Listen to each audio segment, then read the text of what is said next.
The perception that some people believe that because Kanu has committed some crimes. The perception that some people believe that because Kanu has committed some crimes, why should anybody fight for him? I'm going to answer this way. You know Nelson Mandela? Yes, sir. He was regarded as a terrorist because he was fighting for the liberation of blacks in South Africa. In fact, Nelson Mandela's name was not removed as a terrorist until he became president of South Africa. That was when the US lifted the terrorism tag, granted him a visa, and he traveled across the world.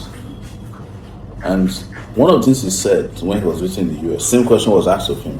Why is it that as a person who's freedom loving, you are supporting Cuba? Which the person said, that's a human rights violating regime, referring to Fidel Castro. He said to them, he said, sometimes the problem with you people is that you want to choose our friends for us and you want to choose your enemies for us.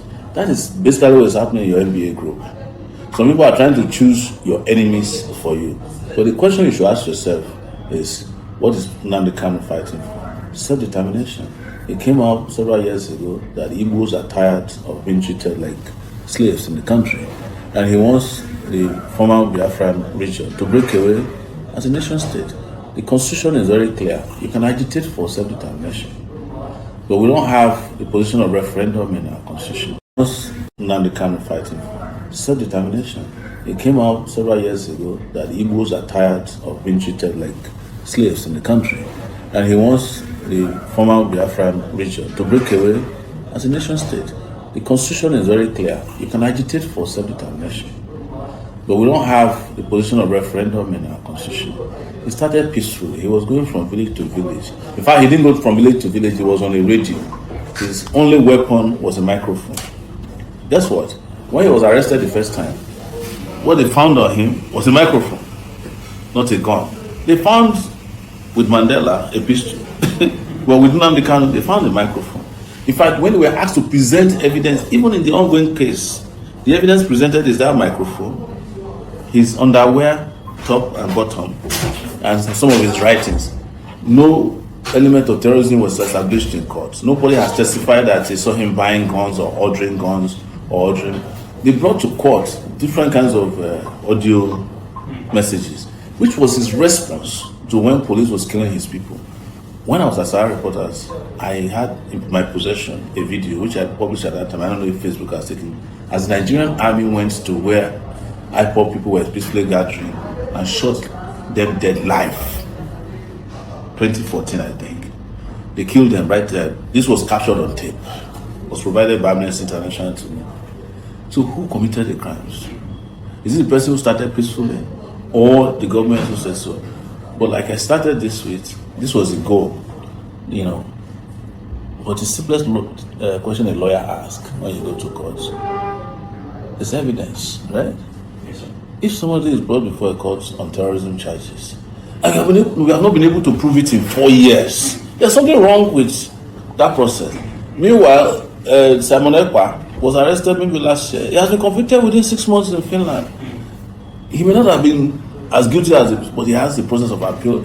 The trial was speedy, open, and in my own view, fair.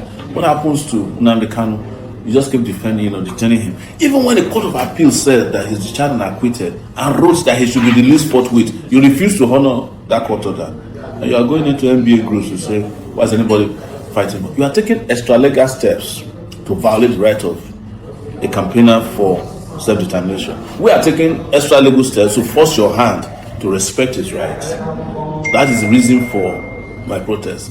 And who is in a better position to know a sham trial if it's not Sowore? I've been subjected to as many as 10 of those foolish trials. I have about 3 now pending. And they are going to end up in nothing. That's why since 1992, I don't write statements in police station. They sit me down, we are reading your rights to you, because I know we are not going to trial, for which my statement will be needed. And if I'm going to trial, my statement will not count if you have made up your mind that I'm guilty as charged. So tell your NBA friends that first and foremost, we are disappointed in them. They are not even represented in court to observe the trial. The same way they did to me in 2019. The NBA cannot The American Bar Association sends representative to all my court trials. The Nigerian Bar Association is not in court, even as a friend of the court. You should be there standing up and say, my lord, can we guide you? This is what the law says. The judge can say, shut up. But you are there. You go to your WhatsApp groups, and you know what they do? They then divide it into Yoruba. You know, the people that are most vocal on Nnamdi, which riles me out, these Yoruba pseudo intellectuals. He has committed. Will be sending me videos, and I tell them, I say, if you are tired of Nigeria, if Tinubu was tired of Nigeria 20 years ago and he granted an interview that Nigeria should disintegrate, why should you stop others who understand the same right? To be clear, I don't want Nigeria to break up.